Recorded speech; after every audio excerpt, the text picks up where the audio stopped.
New chapter है carbon and its compound, जो कि chapter 1 chemical equation and reaction, chapter 2 acid base and salt और chapter 3 metal and non metal. इससे बहुत कम ही इस चैप्टर में रिलेशन रहेगा। ये बिल्कुल अलग टॉपिक है, ये ऑर्गेनिक केमिस्ट्री में ये पढ़ा जाता है। इसलिए जो बच्चा वो सब सारे चैप्टर पे ध्यान नहीं दिए तो इस चैप्टर पे आप ध्यान दे सकते हो। सबसे ज़्यादा इससे मार्क्स पूछे जाने वाला ये चैप्टर कहलाता है। क्लियर है? तो देखते हैं carbon and its compound chapter. Clear? तो चैप्टर का नाम क्या है? Carbon and its compound, right? Carbon and its compound. तो कार्बन एंड इट्स कंपाउंड में हम लोग ऑर्गेनिक केमिस्ट्री की बात करेंगे, समझें? तो ऑर्गेनिक केमिस्ट्री में ऑर्गेनिक कंपाउंड की बात करेंगे। सबसे पहले देखते हैं ऑर्गेनिक कंपाउंड है क्या क्या। Clear? Organic hydrogen and carbon is called organic compound. तो compound which contains carbon and hydrogen elements या एटम बोल सकते हो। Atoms is called organic compound. इसको क्या बोला जाता है? ऑर्गेनिक कंपाउंड बोला जाता है, राइट? तो वैसा कंपाउंड जिसको में क्या रहता है, या तो कार्बन रहता है नहीं तो हाइड्रोजन रहता है।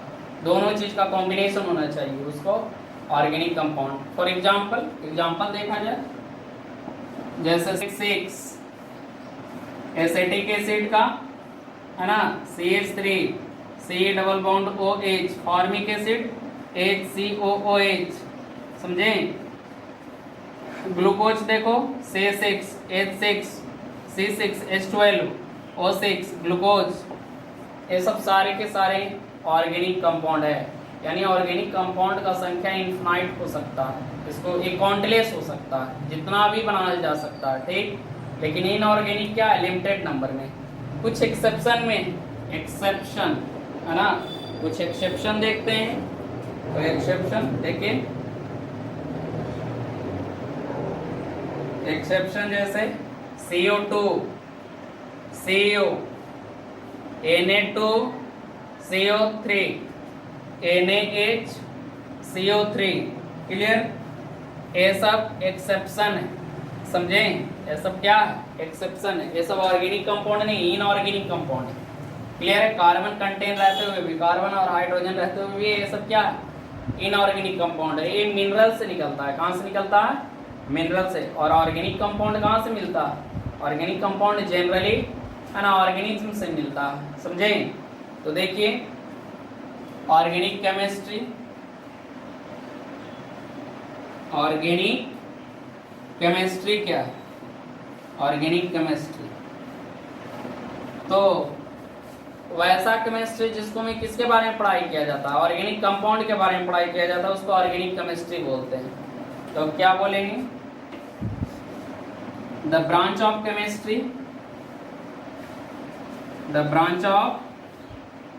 chemistry in which we study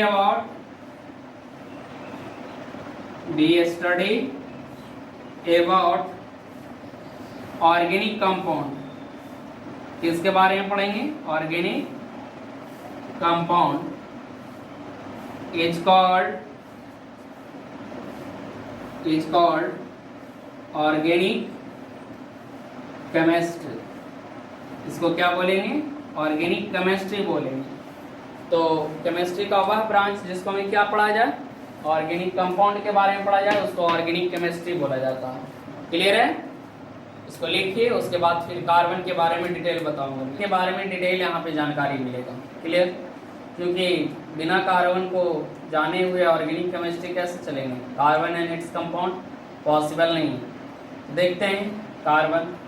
तो कार्बन का सिंबल क्या होता है? Capital C।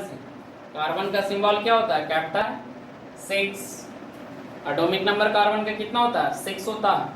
इलेक्ट्रॉनिक कॉन्फ़िगरेशन कीजिएगा तो कितना हो जाएगा? 2 और 4 होगा। कितना होता है? इलेक्ट्रॉन है तो 4। वैलेंसी 4 होता है। Atomic weight, atomic mass of carbon कितना होता है? एटॉमिक मास कार्बन का 12 होता है। क्लियर? तो एटॉमिक मास कार्बन का कितना होता है? 12। देखिए क्या क्या हुआ। तो सिंबल किस चीज से रिप्रेजेंट करते हैं? कैपिटल सी से। एटॉमिक नंबर कितना होता है कार्बन का? 6। इलेक्ट्रॉनिक कॉन्फ़िगरेशन 2 और 4 होता है। Valence electron, it means outer most orbit में कितना होता है? 4। वैलेंसी कितना? 4। और एटॉमिक नंबर कितना होता है? एटॉमिक मास कितना होता है? 12 होता है। क्लियर? अब इसका स्ट्रक्चर बना के देखते हैं कार्बन का। तो सपोज दैट कि यहाँ पे न्यूट्रॉन और प्रोटॉन है, न्यूक्लियस, और एक के सेल और एक एल सेल। के यानी फर्स्ट ऑर्बिट और एल यानी सेकेंड ऑर्बिट। तो फर्स्ट ऑर्बिट में कितना इलेक्ट्रॉन रह रहा है? 2। और सेकेंड में कितना रह रहा है? 4 इलेक्ट्रॉन। 4। तो आउटर मोस्ट ऑर्बिट में 4 इलेक्ट्रॉन है, इसलिए इसका वैलेंसी कितना होगा? 4 होगा। क्लियर है ना? इसको लिखिए। और भी देखते हैं इसका आइसोटोप्स। आइसोटोप्स क्या होता है ना? आइसोटोप्स बताए थे, जिसका एटॉमिक नंबर सेम लेकिन एटॉमिक मास क्या होता है? डिफरेंट, उसको आइसोटोप्स बोला जाता है। यानी नंबर ऑफ प्रोटॉन सेम होना चाहिए। क्लियर? तो इसका आइसोटोप्स की बात करें, आइसोटोप्स ऑफ कार्बन, तब कौन कौन होता है? कार्बन 3 आइसोटोप्स होता है कार्बन का। 6, 6, 6, 12, 39, 14। Carbon C12, carbon C39, carbon C14। 3 isotopes होता है ना? क्लास 9th में हम लोग पढ़ चुके हैं। क्लियर? अब इसका पोजीशन देखा जाए पीरियोडिक टेबल में, जो कि हम लोग लास्ट चैप्टर में मॉडर्न पीरियोडिक टेबल का डिस्कशन करते हैं। तो मॉडर्न पीरियोडिक टेबल में इसका पोजीशन अगर देखा जाए तो पीरियड और यहाँ पे ग्रुप का बात करेंगे। ग्रुप और पीरियड जो क्लास वो नेक्स्ट टॉपिक में पढ़ाएंगे, नेक्स्ट चैप्टर में। तो यहाँ पे सिर्फ थोड़ा सा देख लेना है। ठीक? तो in modern periodic table, modern periodic table में, in modern periodic table, modern periodic table में देखिए इसका ग्रुप कौन सा है? ग्रुप नंबर और पीरियड नंबर की बात करेंगे। ग्रुप नंबर और पीरियड नंबर की बात करेंगे। तो ग्रुप नंबर इसका कौन सा होता? 14th ग्रुप में होता। और पीरियड कौन सा होता? सेकंड पीरियड का ये एलिमेंट है। तो कार्बन मॉडर्न पीरियोडिक टेबल में, मॉडर्न पीरियोडिक टेबल में ग्रुप नंबर 14th ग्रुप का है और पीरियड नंबर सेकंड पीरियड का। क्लियर है ना? इसको लिखिए। उसके बाद अगला टॉपिक चलेगा कि why carbon form so many number of compound. Carbon सबसे ज्यादा कंपाउंड क्यों बनाता है उसके बारे में डिस्कशन है कि कार्बन इतने सारे कंपाउंड क्यों बनाता है, उसके बारे में डिस्कशन करेंगे कि why carbon form so many number of compound. Clear? तो देखते हैं इसका कुछ न कुछ रीजन होगा। तो यहाँ पे कार्बन है तो कार्बन का 2 प्रॉपर्टी होता है। कार्बन का कितना प्रॉपर्टी होता है? 2। एक तो टेट्रावैलेंसी, टेट्रावैलेंसी, और सेकंड क्या होता है? Catenation property. एक टेट्रावैलेंसी होता है और दूसरा क्या होता है? Catenation property. Catenation property, tetravalency and catenation property. Tetravalency क्या होता है? जिसका वैलेंसी कितना हो? 4 हो। ठीक? तो टेट्रावैलेंसी मीन्स वैलेंसी कितना? वैलेंसी 4। वैलेंसी 4 इट मीन्स एक कार्बन 4 इलेक्ट्रॉन को शेयर कर सकता है। सोचो कितना पॉसिबिलिटी बढ़ रहा है। तो कार्बन कितना शेयर कर सकता है? Maximum 4 electron can share. ठीक? तो carbon atom can share 4 electron कितना इलेक्ट्रॉन्स शेयर कर सकता है? 4 इलेक्ट्रॉन शेयर कर सकता है, क्योंकि इसका कितना वैलेंसी है? 4 है, तो पॉसिबिलिटी ज्यादा ना बढ़ गया बॉन्ड बनाने का। ठीक। दूसरा प्रॉपर्टी है कैटेनेशन। कैटेनेशन प्रॉपर्टी होता क्या है? तो सेल्फ लिंकिंग प्रॉपर्टी को कैटेनेशन प्रॉपर्टी बोला जाता है। किसी भी, है ना, सब्सटेंस या एलिमेंट या एटम का सेल्फ आपस में जुड़ जाने का क्षमता को क्या बोलते हैं? कैटेनेशन प्रॉपर्टी बोलते हैं। एक तो self linking property, self linking property of element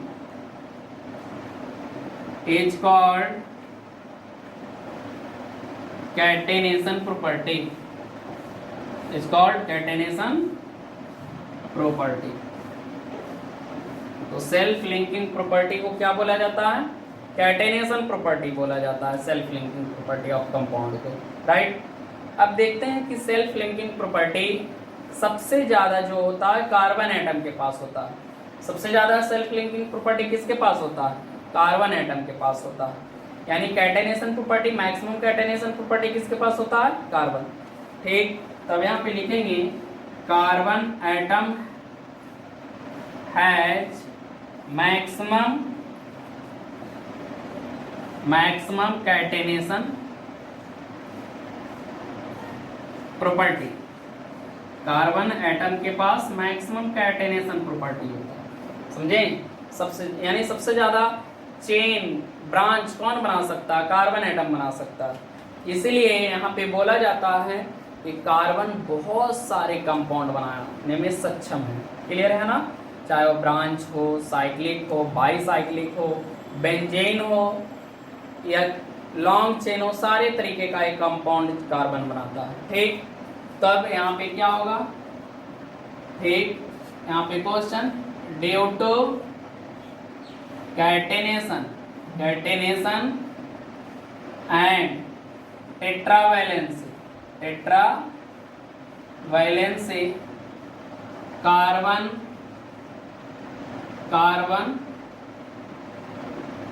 has ability to form number of compound। Carbon के पास एबिलिटी होता है जो number of compound, different number of compound बना सकता है। समझे? इसको लिखिए और आगे वाले टॉपिक में पढ़ाएंगे कि कैसा कैसा एक कंपाउंड बना सकता, कंपाउंड बनाने में सक्षम है। जरा देखते हैं। तो सबसे पहले लॉन्ग चेन कैसा बना सकता है? लॉन्ग चेन, जितना लंबा चेन बनाना चाहते हो, इनफाइनाइट तक जा सकता है। समझे? तो लॉन्ग चेन बनाता है। कैसा बनाता है? लॉन्ग चेन बनाता है। समझे? तो लॉन्ग चेन देखिए, आप इनफाइनाइट कार्बन पुट कर सकते हो। जैसे आप पुट कर दो, कार्बन है, कार्बन है, कार्बन, कार्बन, इस तरीके से बनाते जा सकते हो। एक डिफिनिट नहीं हो सकता। और कार्बन कितना? 4 वैलेंसी है तो 4 बॉन्ड बना सकता है। तो देखो, तो इस पार्टिकुलर कार्बन के देखें तो एक बॉन्ड तो कार्बन कार्बन के बीच में जोड़ लिया, 3 खाली है तो 3 दे देंगे, 1 2 3। एक इस कार्बन का देखें तो 1 और 1 2 का 2 बॉन्ड फुलफिल हो गया, 2 खाली है तो 2 दे देंगे, ये 2 भर गया 2 दे देंगे। क्लियर है ना? इस तरीके से आप बॉन्डिंग दे सकते हो। बॉन्डिंग कैसे पढ़ा?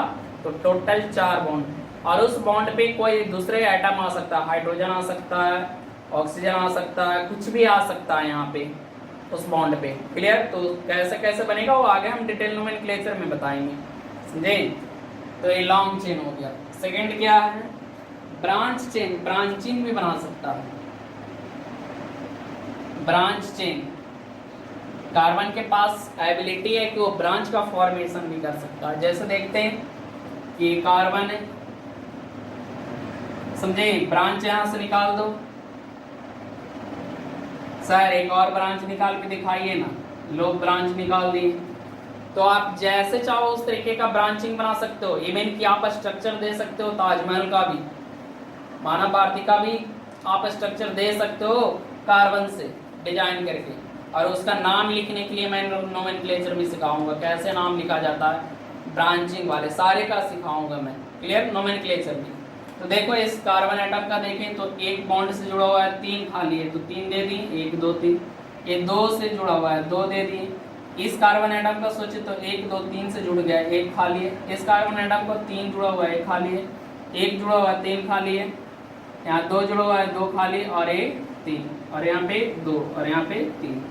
तो एक टोटल 4 बॉन्ड पड़ना चाहिए कार्बन पे, समझे। नेक्स्ट है साइक्लिक बना सकता है। कैसा? साइक्लिक बना सकता है। साइक्लिक कंपाउंड यानी साइक्लिक बनाने के लिए मिनिमम कार्बन एटम कितना होना चाहिए? 3। 2 में साइकिल नहीं बनता। मिनिमम कितना होना चाहिए? 3 कार्बन एटम होना चाहिए। मिनिमम कितना होना चाहिए? 3 कार्बन एटम होना चाहिए साइक्लिक कंपाउंड बनाने के लिए। ठीक, तो देखो साइक्लिक कंपाउंड कैसे कैसे बना सकता। ये साइक्लिक 3, 4 वाले 4, 5 वाले भी बना सकते हो, या 6 वाले बना देता हूं मैं इस तरीके से। अब देखो एक कार्बन पे देखो 2 बॉन्ड से जुड़ा हुआ है, 2 खाली है, 2 दे दिए। ये 2 से जुड़ा हुआ है, 2 दे दिए। 2 से जुड़ा हुआ है 2, ये भी 2। साइक्लिक में सब 2-2 से जुड़ा हुआ रहता है, 2-2 बॉन्ड खाली है, देते जाएंगे, समझे। 2-2 बॉन्ड सब में पुट करते जाएंगे। क्लियर, क्योंकि 4 बॉन्ड होना चाहिए। तो ये साइक्लिक हो गया। और एक क्या होता है? एक होता है एरोमेटिक, बेंजीन। बेंजीन भी बनाता है। बेंजीन का स्ट्रक्चर पूरा डिटेल में बताएंगे बाद में। क्लियर है। तो बेंजीन, नेक्स्ट क्या है? बेंजीन। बेंजीन, तो बेंजीन का स्ट्रक्चर भी देखेंगे डिटेल में। बेंजीन कितने कार्बन का होता है? 6 कार्बन और 6 हाइड्रोजन। तो बेंजीन का क्या होता? C6H6 होता। क्लियर, C6 और H6 बेंजीन का स्ट्रक्चर। तो देखो ये कार्बन पहले सिंगल सिंगल वाले से ऐड किया जाता है। क्लियर, उसके बाद क्या होता है कि हर अल्टरनेटिव बॉन्ड डबल बॉन्ड होता है। कितना होता है? डबल बॉन्ड होता है। तो अगर हम यहाँ पे डबल बॉन्ड दिए तो इसको छोड़ना पड़ेगा, यहाँ पे डबल बॉन्ड दिए तो इसको छोड़ना पड़ेगा, और यहाँ पे डबल बॉन्ड, यानी अल्टरनेटिव डबल बॉन्ड चलता है। क्या चलता? अल्टरनेटिव डबल बॉन्ड चलता। अब इस कार्बन एटम का बारे में देखेंगे तो देखो 2 और 1 3 बॉन्ड से जुट गया, तो 1 खाली है, 2 और 1 3 से 1 खाली है, 2 और 1 3 से 1 खाली है, 2 और 1 3 से 1 खाली है, 1 और 2 3 से 1 खाली है, 2 और 1 3 से खाली है। सारे पे क्या पुट कर देंगे? हाइड्रोजन एटम पुट कर देंगे। क्या पुट कर देंगे? हाइड्रोजन एटम यहाँ पे प्लेस कर देंगे, समझे। तब इसका क्वाइंसाइड स्ट्रक्चर, छोटा जो स्ट्रक्चर बनाया जाता है बेंजीन का, इस टाइप से बनाया जाता है। इसी को हम लोग इस टाइप से भी बनाते हैं बेंजीन का स्ट्रक्चर, देखिएगा तो। क्लियर, तो carbon can form long chain, carbon can form branch chain, carbon form cyclic compound, और एरोमेटिक कंपाउंड में बेंजीन भी बना